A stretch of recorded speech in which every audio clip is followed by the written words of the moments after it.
to the Plate and Traditions channel. Welcome to the Plate and Traditions channel with your host Kendra Moses.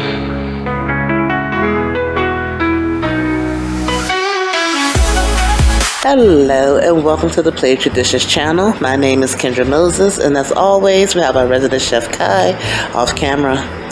So Thanksgiving is just around the corner, at least for us in the United States.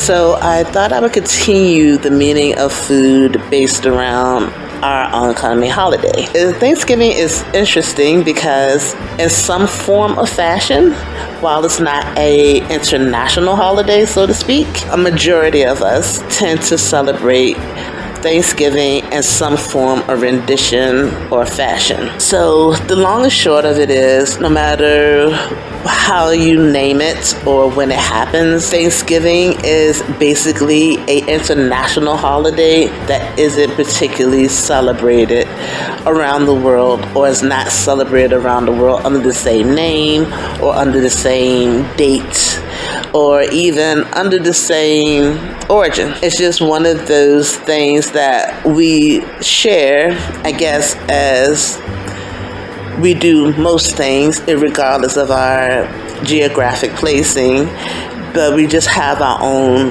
traditions or connotation behind their meaning.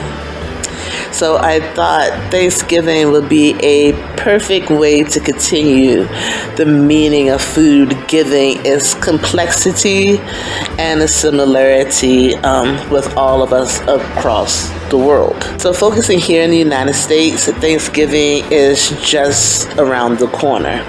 So Thanksgiving here in the United States always happens the fourth Thursday in November of every year.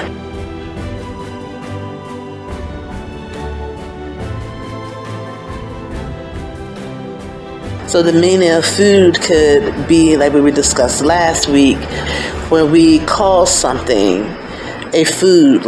These loose interpretations still have their connections and they still have their own meanings.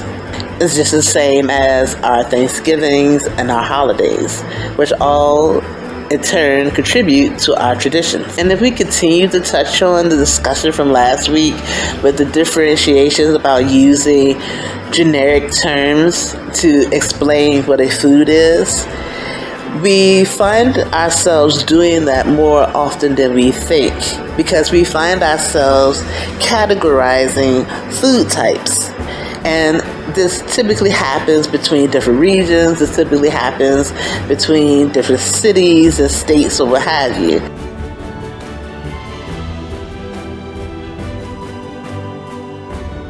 And we do this for other things, like our differentiations for the naming for the foods that we eat for a certain time of day. Now, typically we all worldwide have a rendition in which we call breakfast, lunch, and dinner. There is usually a differentiation or a categorization of specific foods that are consumed at a certain time of day, or that are expected to be consumed at a certain time of day. So we do this so much for so many different things that if someone were to eat pancake and eggs and bacon at 8 o'clock at night, there are certain type of reactions they would be confronted with, whether or not they feel it's anyone else's business or not, whether or not it is. That's another topic of contention as well. But we just focus on having someone eating, like I said, what we consider breakfast food at night during dinner. There is a contention about that, about do they know what they're doing? Why are they eating breakfast food at that time of day? They should have done it, or the time has already passed to do it, because it's no longer morning. But that's something we cannot conscionably do, because if we do something like that, which it does happen frequently, we'll be doing it for so many other things.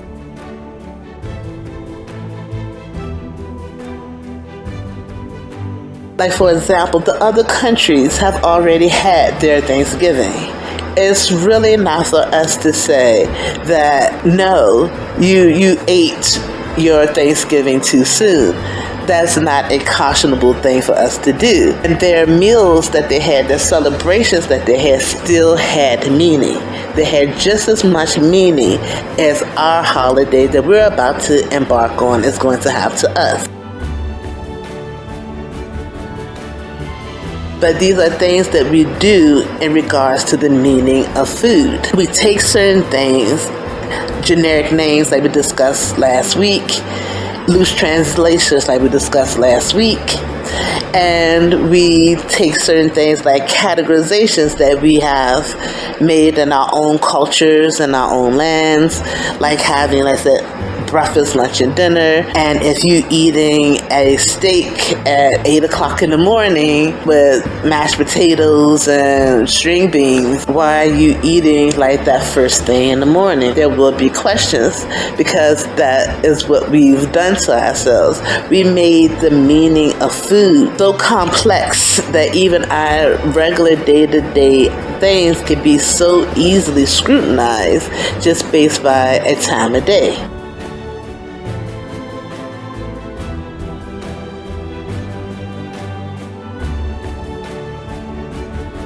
That the other holidays have already transpired. If you go to look up someone else's Thanksgiving or rendition of Thanksgiving, they're going to give you a 2025 date because it's already happened. That does not mean that they can't still do things like still enjoy the same foods that they enjoyed on those days, because that's another thing about the meaning of food. We not only tie in food for our time of days, we are tying food for our time of years and a specific holiday type.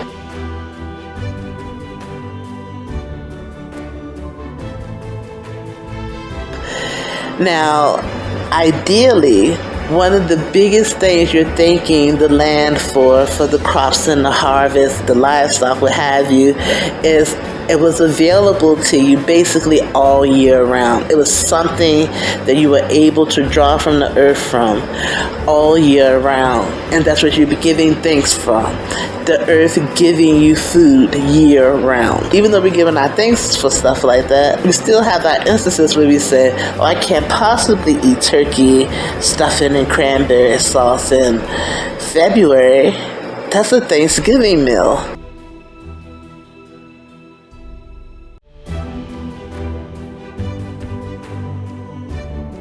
We will actually refuse ourselves food items, not because of its availability, but because it's a certain time of year.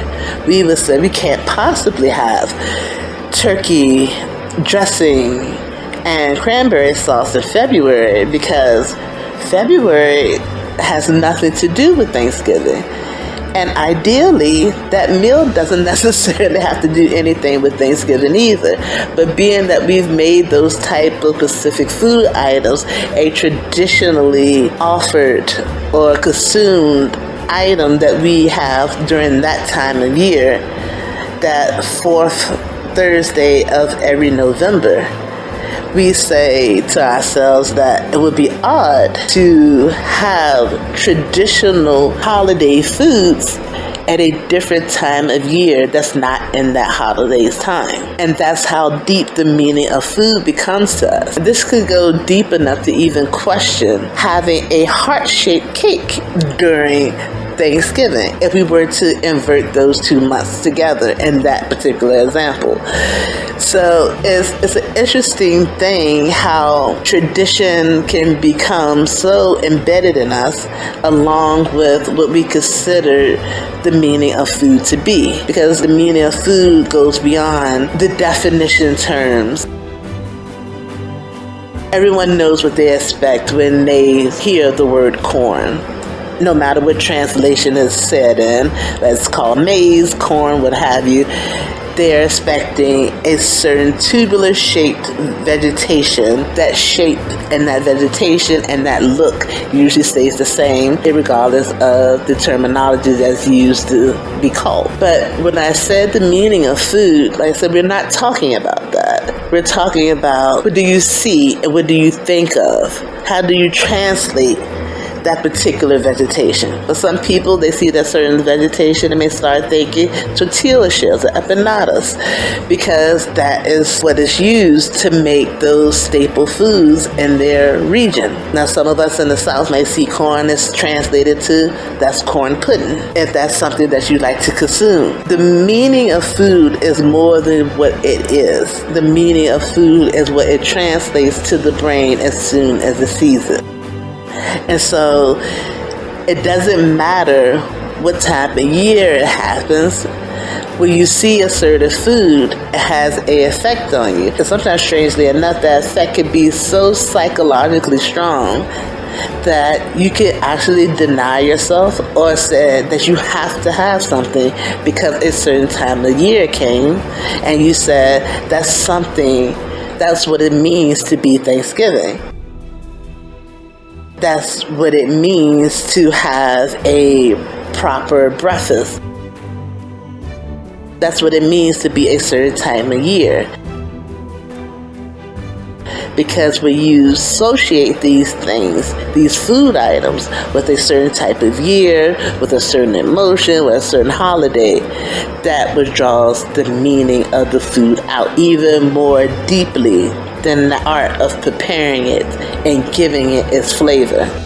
We draw meaning, we give meaning into things that we take from the earth. And that's why we have all of our own renditions of our Thanksgiving, our giving thanks and giving gratitude, regardless of when we celebrate it or how.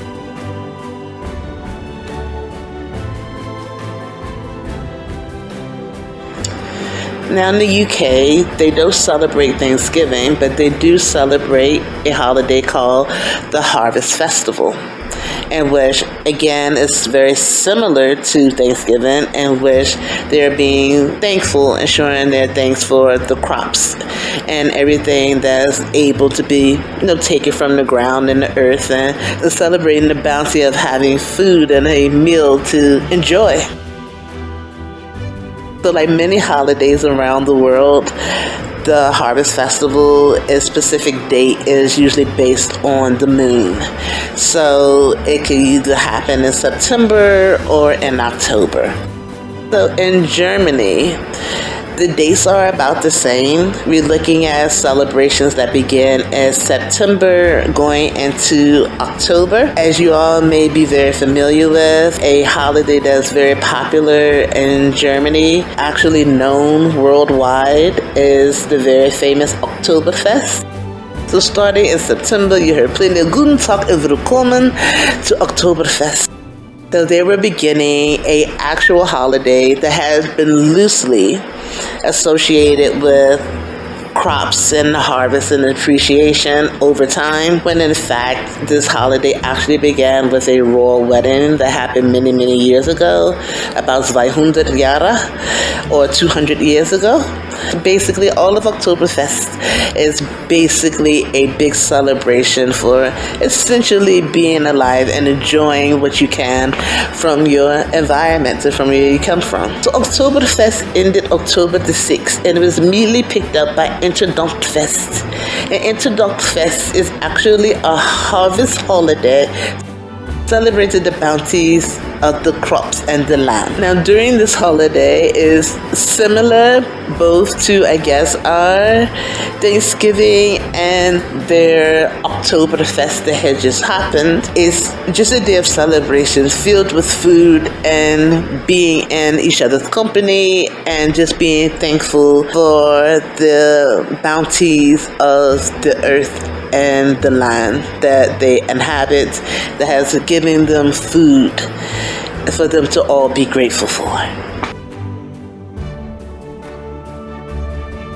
So while Thanksgiving in some form or fashion is acknowledged in the very loosest terms of just being thankful for the harvest of the land, they all have their different origin stories, and they all have their different origin date. So the UK doesn't celebrate Thanksgiving as we call it or know it. And more specifically, being that England is the UK, it does not either. So I'm focusing on England because of the ties to our Thanksgiving tradition. Now, our Thanksgiving tradition is basically celebrating the first, successful meal for the first successful harvest for the settlers that came over from England that settled here in the United States, or what we know now as the United States. So it was their time to celebrate being separated away from the monarchy and away from England. They, of course, don't have that same sentiment and origin story for England because they are still there. So obviously, England's origin story, the UK's origin story, is different than ours because it doesn't have that same history timeline. So this is easily the case for any and every country. We share a lot of similarities, even with our differences in location and our differences in culture and our differences in tradition. We do share a lot of similarities. Maybe the most simplest reason for that is a human thing. Because when it comes down to it, the whole process of even being thankful for the crops and the food all comes from our basic human nature. We all had to eat. It doesn't matter at any time of our evolutionary scale, whether we're talking about us still being apes, whether we're talking about us being Homo habilis, Homo erectus, Neanderthal, or Homo sapiens as we are now. The common strand is we all had to eat. At any point in time, if that did not happen, we would have nothing to talk about right now. We probably wouldn't even exist right now. Because who's to say that any change in our basic food resources, how much that could have affected us, not only celebrating a holiday under whatever name we call it, under whatever date we call it, but us even being here, or even me being here speaking as this incarnation of a species. So it's something to truly think about, that how simple and complex our traditions and our lives are to one another, just for the simplest basic needs, like needed to eat. So it's not so surprising that even though we all don't call it Thanksgiving, that we all have a holiday in which we all loosely giving thanks to being able to eat and draw food from the ground. Thanksgiving is the time of year to give thanks for the harvest. From sunup to sundown, much is done to provide us the bounty of the harvest. And by the time it reaches our stores, I realize that on a daily basis, I depend on the harvest of so many across the world. The Netherlands, Argentina, Chile, Greece, Italy, Morocco, Peru, Portugal, Spain, Tanzania, Turkey, United States, and Uruguay. South Africa, Costa Rica, Mexico, Canada. All of these harvests are what gets food on the table. And when it's all laid out, the spread forms and blends. And that's something truly to give thanks for.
Thank you again for joining us for another week. We hope to see you again next time. Bye-bye.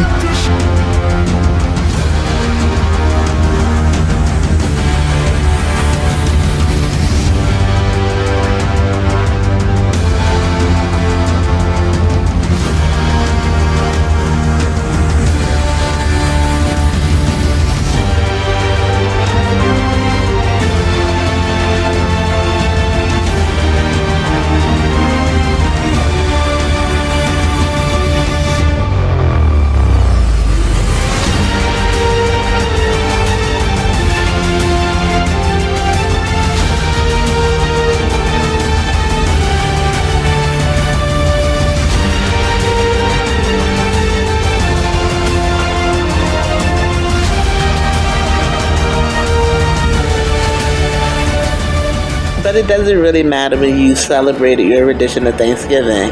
Plate Your Dishes hopes that you have had or will have a very happy Thanksgiving. Thank you again for joining us for another week. We hope to see you again next time. Bye-bye.